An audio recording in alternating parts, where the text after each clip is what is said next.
suis de retour en Suède, dans le bois qui est autour du lac, qui est en bas de chez moi. C'est une région ici avec beaucoup de grosses roches de falaises. Et les roches en suédois, ça s'appelle le stenar. Et j'ai l'impression que ces roches, ces minéraux, influencent notre état, comme la présence des arbres aussi, des grands sapins, la mousse au sol.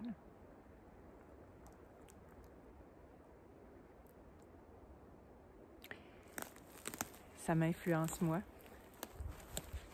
Et les gens qui y habitent près de chez moi. La maison que j'ai en passant, elle est loin des voisins, dans le bois.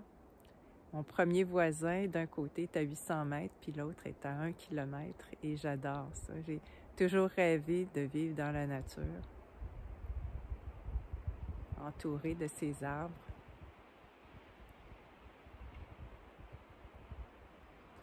Et les gens autour de moi, ils sont très calmes. Je ne sais pas si vous me trouvez calme, mais c'est encore plus calme que moi. Humble. Ah, j'en profite pour vous dire, je repasse un message, je suis toujours à la recherche d'un pied à terre au Québec. Alors, si vous entendez parler d'un petit chalet qui est à vendre en Estrie, parce que c'est là qu'habite mon garçon, ben je suis intéressée.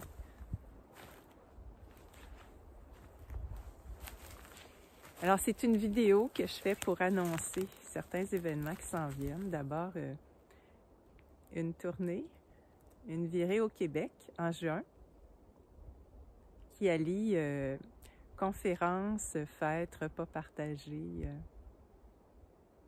toutes les occasions pour qu'on se sente unis.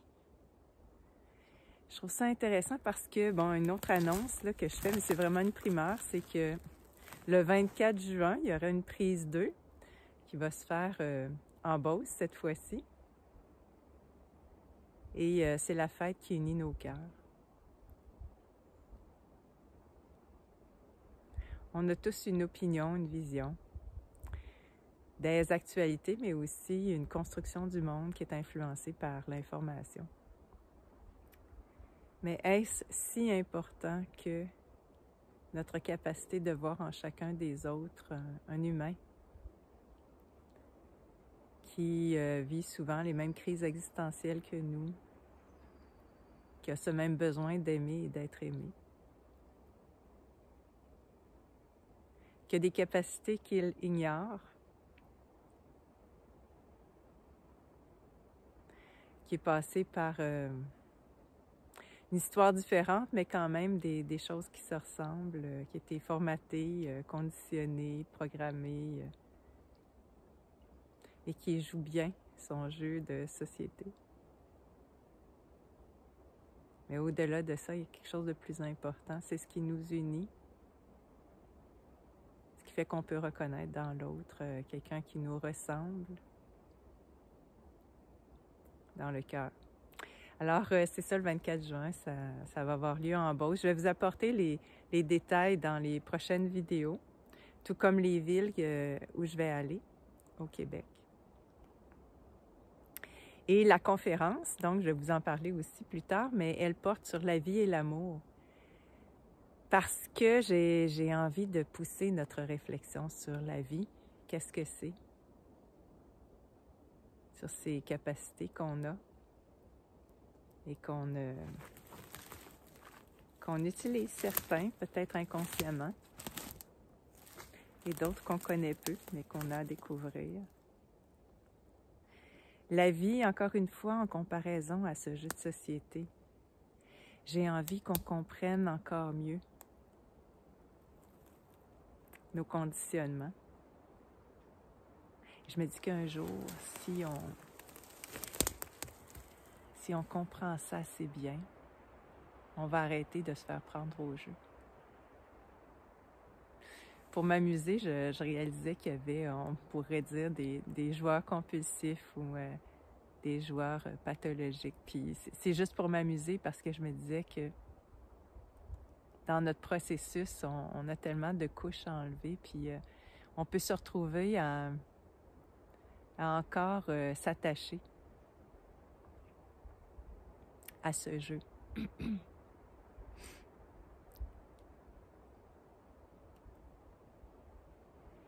Passer à côté de notre vie, de qui on est.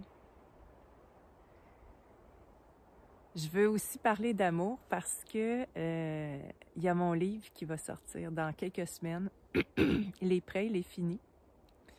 Alors, dans une prochaine vidéo, probablement que je vous le présenterai. Un livre sur l'amour que j'ai appelé Flop et faire la paix avec l'amour parce que j'ai remis en question tellement de choses. Je me suis rendu compte que je les remettais en question déjà, mais dans les dernières années, je me suis rendu compte du mensonge dans sa grandeur. Et puis, entre autres, j'ai compris que les difficultés qu'on peut éprouver en amour, parce que j'ai écrit ce livre en étant inspirée de mon travail comme thérapeute de couple, jadis.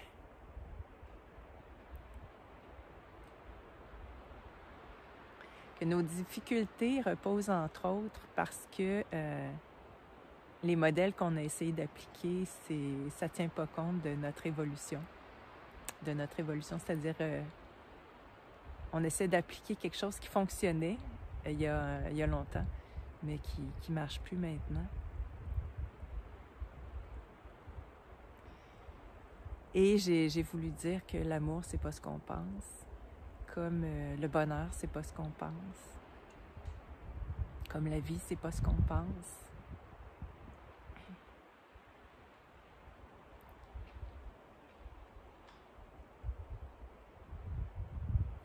Je reviens sur le jeu de société. Je sais que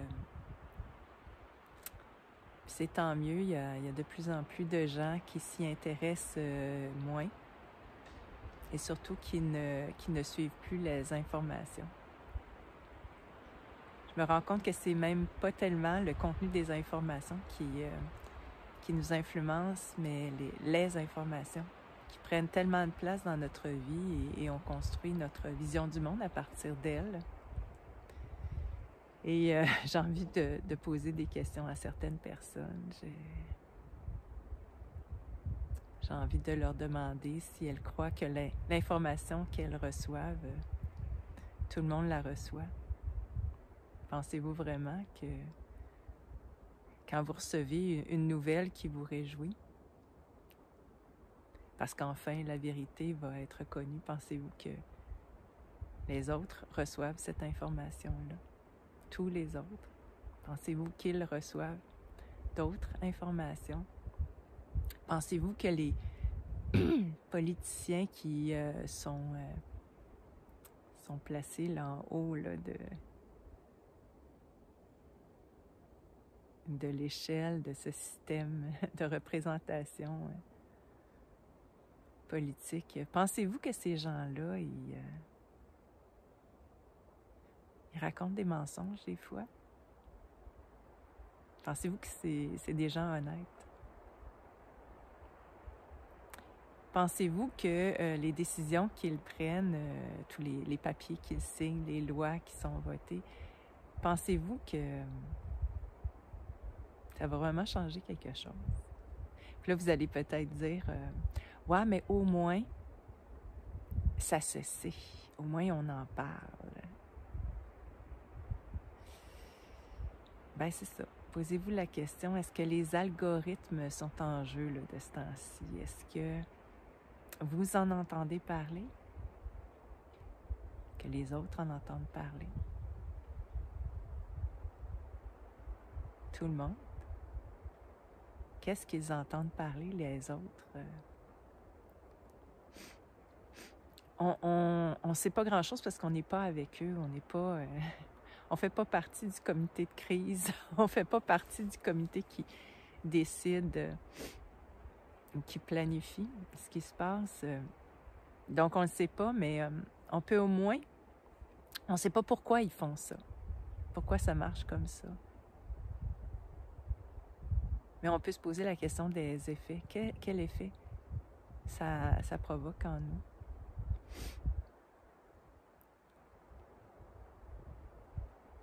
L'effet d'attendre, de rester passif, l'effet d'avoir peur, d'être paralysé. C'est drôle parce qu'en Suède, quand on va à l'épicerie, il y a des journaux à potins. Puis, il y a un certain temps, c'était toujours la face de Poutine qui avait... Et puis toujours la même face en froissant. Puis là, c'est la face de Trump qui est toujours là.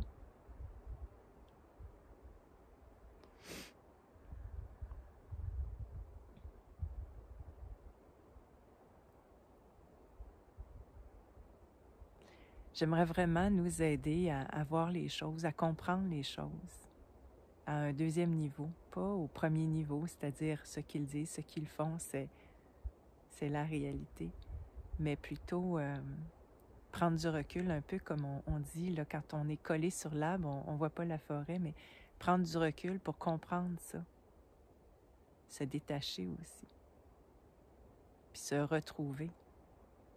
retrouver entre nous, avec les gens qui ont l'ultime pouvoir, parce que tout ce qu'ils peuvent faire, c'est d'influencer l'opinion publique, de créer la division, de nous faire tourner en rond.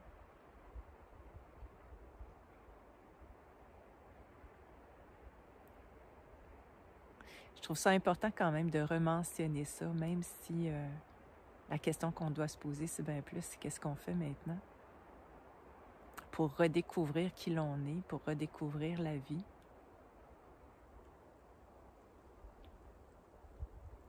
Toucher à l'amour, cette force qui est si puissante. Il n'y a pas un humain qui peut détruire la vie et l'amour.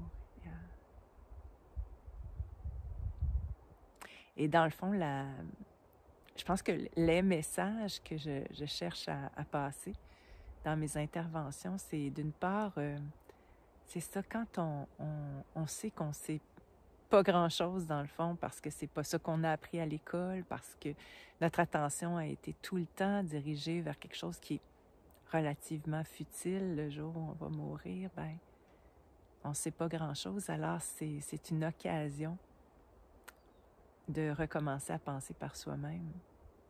D'être d'abord devant le néant, parce qu'on est une page blanche, puis après, redécouvrir ce qu'on sait intérieurement, et entre autres, avec nos ressentis. Je sais pas vous, mais je commence et recommence à comprendre que l'intelligence, c'est une question de tout notre être, pas seulement notre intellect, mais nos ressentis et nos sensations, même notre expérience physique sur Terre.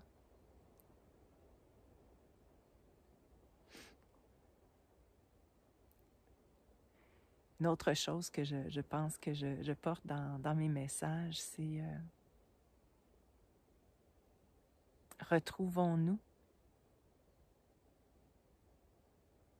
réalisons notre vrai potentiel, mais retrouvons-nous aussi avec un grand N, N majuscule, nous,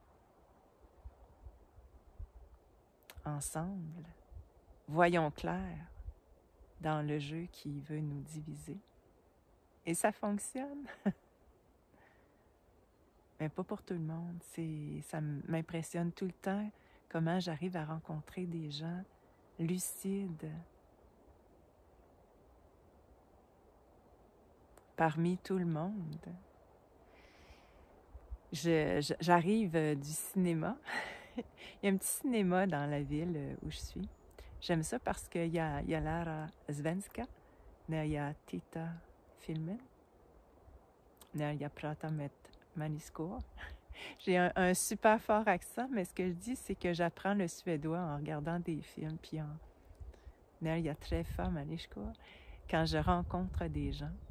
Et je suis forcée à parler. Puis quelque chose de cocasse ici, c'est comme je connais pas bien la langue. Je parle, mais je me débrouille, si on peut dire, mais je peux pas mettre autant de mots. Alors on parle de l'essentiel.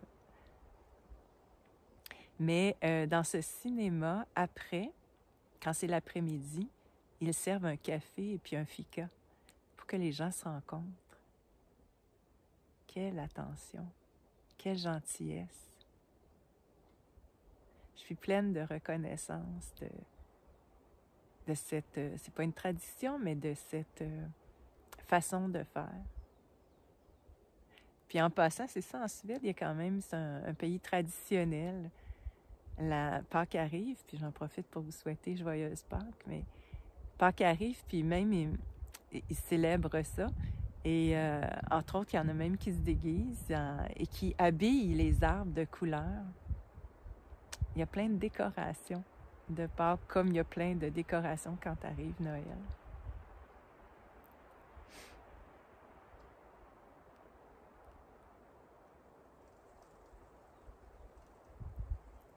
Je crois que mes messages portent aussi l'idée qu'on n'est pas fou, qu'on n'est pas seul, qu'on est bien plus qu'on le pense.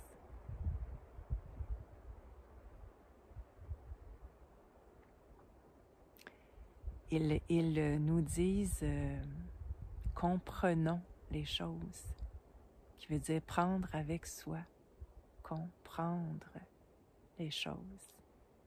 Cessons de rechercher à l'extérieur de soi les réponses à nos questions. Revenons vers nous.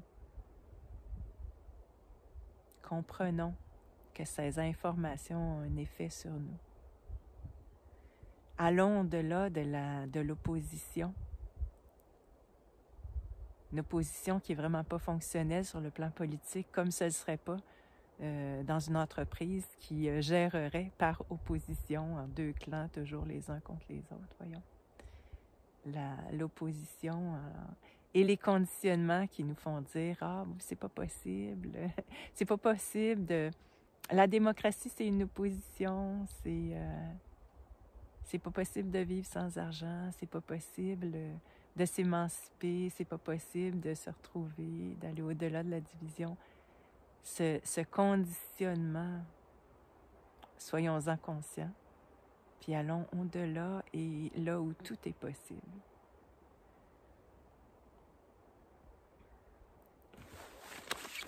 J'ai pris des notes.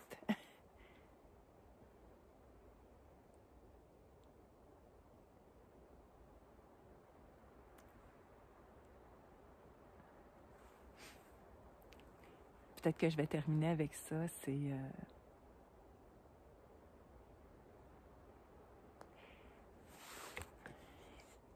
il faut réaliser que quand on s'accroche à quelque chose qu'on connaît, comme un jeu de société qu'on connaît bien, c'est parce que on a besoin de vivre de l'espoir. Un espoir qui est paresseux, on va dire, mais c'est une blague, là. Ce que je veux dire, c'est que on a l'impression qu'un trop grand changement, c'est impossible.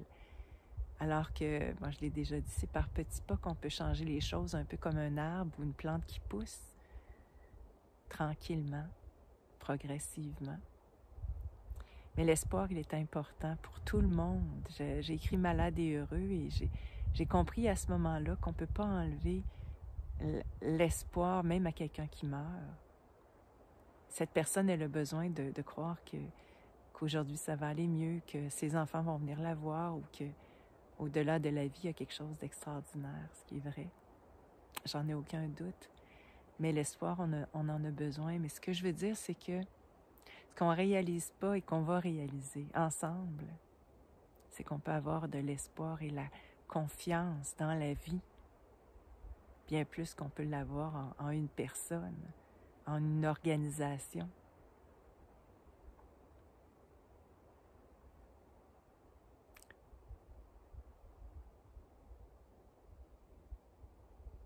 Alors, la conférence que je veux donner, dont je vais vous parler plus tard, comme le livre que j'ai écrit, je termine avec ça, il porte ce message-là. On peut faire confiance dans cette intelligence de la vie qui nous habite, qui habite tous les êtres vivants, cette conscience qui existe et c'est probablement une occasion qu'on vit là en ce moment de se rapprocher de ça. et de ressentir intérieurement ce bonheur incroyable en contact avec la vie qui est tellement plus grand qu'un bonheur qu'on peut éprouver, un plaisir, par exemple, quand on va acheter quelque chose puis on est content.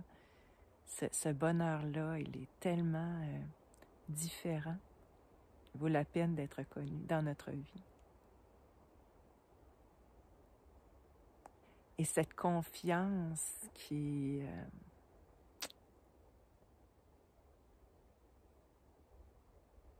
transcende tout, notre être,